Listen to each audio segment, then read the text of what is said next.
Hello and welcome to Housing TV News at the top of the hour, coming to you from our studios in the nation's capital, Abuja.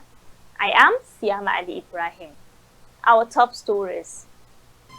NAFDAC seizes 10 million naira doses of fake malaria drugs, 3B Cosmetics in Lagos. Fuel prices set to drop as imported petrol undercuts Dangote refinery rates. Federal government reaffirms commitment to affordable housing. On the foreign scene, U.S. to deport 18 Nigerians listed as worst of the worst criminal offenders. Now, the news in detail. The National Agency for Food and Drug Administration and Control, NAFDAC, has intercepted over 10 million doses of counterfeit malaria drugs and cosmetics products valued at about 3 billion naira at the trade fair market in Lagos. The Director of Investigation and Enforcement, Dr. Martin Iliomadi, disclosed this during a media briefing in Apapa, noting that the seizure followed credible intelligence received in February.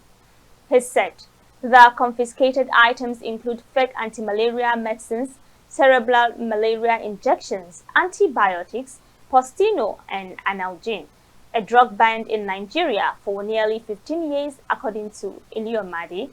8 truckloads of counterfeit drugs and cosmetics were recovered from a 3-story building disguised as a spare part warehouse, leading to the arrest of 4 suspects while investigations continue. He warned that the large volume of fake medicines posed a serious public health risk and reaffirmed NAFDAC's commitment to eliminating counterfeit products and protecting public health. From the warehouse, we have injections from different companies. We have sachet products. We have blisters. All of them very, very important medicines. We have some banned products that have been banned for over 15 years. Quite frightening at the kind of quantity we met is enough to send more than 3 million Nigerians to their grave. For just the anti-malaria, the number of doses we have been able to remove that we didn't allow to go into circulation, for all of them, I just mentioned 3 million for anti-malarias alone. The total number of doses we recovered from this place is far over 10 million doses. NAFDAC says the operation exposed a well-organized drug cartel with a wide distribution network across the country. 4 suspects were arrested at the scene, while a manhunt is now underway for the mastermind behind the illegal operation. Total value of the products that we have seized is over 3 billion, and we evacuated 8 trailers of these medicines. This trade has become a major cartel that we will dismantle. The National Pension Commission, PENCOM, has launched Awaba, Nigeria's first accredited pension agent, as part of effort to expand pension coverage among self-employed and informal sector workers. Speaking at the executive launch, PENCOM Director General Ms. Omolala described personal pension schemes as critical national economic infrastructure, noting that the initiative aims to deepen pension inclusion nationwide. She said closing the pension gap in the informal sector represents the next phase of pension reform. Olowararan disclosed that while pension assets have grown to over 27 trillion naira with more than 10 million retirement savings accounts, the system largely serves formal sector workers. She cited NBS data showing that over 93% of Nigerians' workforce, more than 75 million people, operate in the informal economy, many without retirement savings.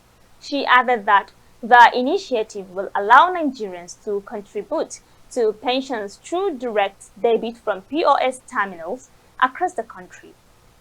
Petroleum marketers say fuel prices could fall nationwide in the coming days after the landing cost of imported petrol dropped below the Dangote refinery's gantry price. The shift in markets dynamics has raised expectations of retail price adjustment. Last week, the Dangote refinery asked marketers to avoid coastal petrol import, claiming the cost 75 more, creating a dilemma for sellers.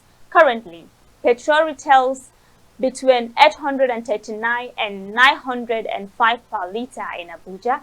However, checks show some Lagos stations have lowered prices. 839 naira per litre charged at Dangote-backed MRS outlets, fueling hopes of broader price reductions across the country. The Zamfara state government has approved a new salary structure for medical doctors above the federal pay scale, while a committee reviews welfare packages for other health workers. Commissioner for Health, Dr. Nafisa Muhammad Maradun, said the state will recruit 631 medical personnel, mostly nurses and midwives, for general hospitals, and an additional 800 staff for primary healthcare centers. She added that over 100 clinic projects are under construction. Dr. Maradun emphasized the importance of partnerships with organizations like the WHO and expressed confidence that Zamfara will bridge its healthcare manpower gap and improve access to quality services by year end. Now we take a pause here, and up next are news stories from the build sector. Visit Housing TV Africa on YouTube and click on the subscribe button. Subscribe to Housing TV Africa to stay updated on latest happenings in Nigeria's housing sector. Follow our social media pages, like and share our posts. On Facebook, Housing TV Africa. On Twitter, Housing TV Africa. Instagram, Housing TV Africa. Welcome back. Glad to have you join us on Housing TV News at the hour. Now, to the build sector. Cement prices in Nigeria have jumped to between 11,000 naira and 11,500 naira per 50 kg bag, up from around 10,000 naira and 10,000 naira 500 late last year. Industry operators blame the hike on the new tax regime, rising logistics costs, reliance on important input, and strong demand from infrastructure projects. The increase is putting pressure on builders and developers, forcing delays, redesigns, and smaller housing units, while pushing up rent and property costs. Experts warn that without targeted tax relief, local sourcing incentives, and logistics reforms, construction activity could slow further, worsening Nigerians' housing deficit. Excitement is building in Edo State Oke-Oroma community as the government begins returning land seized during a controversial demolition in September 2022. The demolition, which affected around 1,550 residents across areas, including Irihihi, Arokba, Obazagbon, and Ohehe, left many homes and properties destroyed. Officials explained that the land, originally acquired in 2017 for a new town project, had been encroached upon by land speculators. The demolition sparked protests and arrests, with residents accusing the former administration of mishandling the situation.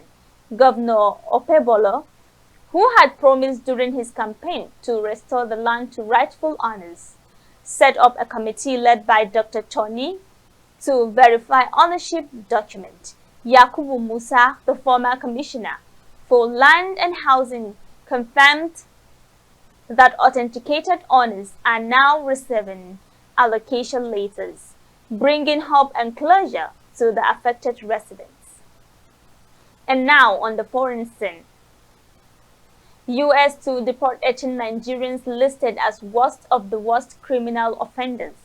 The United States Department of Homeland Security, DHS, has announced plans to deport 18 more Nigerians classified as worst of the worst criminal offenders, bringing the total slated for removal to 97, according to updated records on the DHS website. The newly listed individuals were primarily involved in wire fraud, mail fraud, and identity theft. The arrests form part of a nationwide crackdown on criminal immigrants.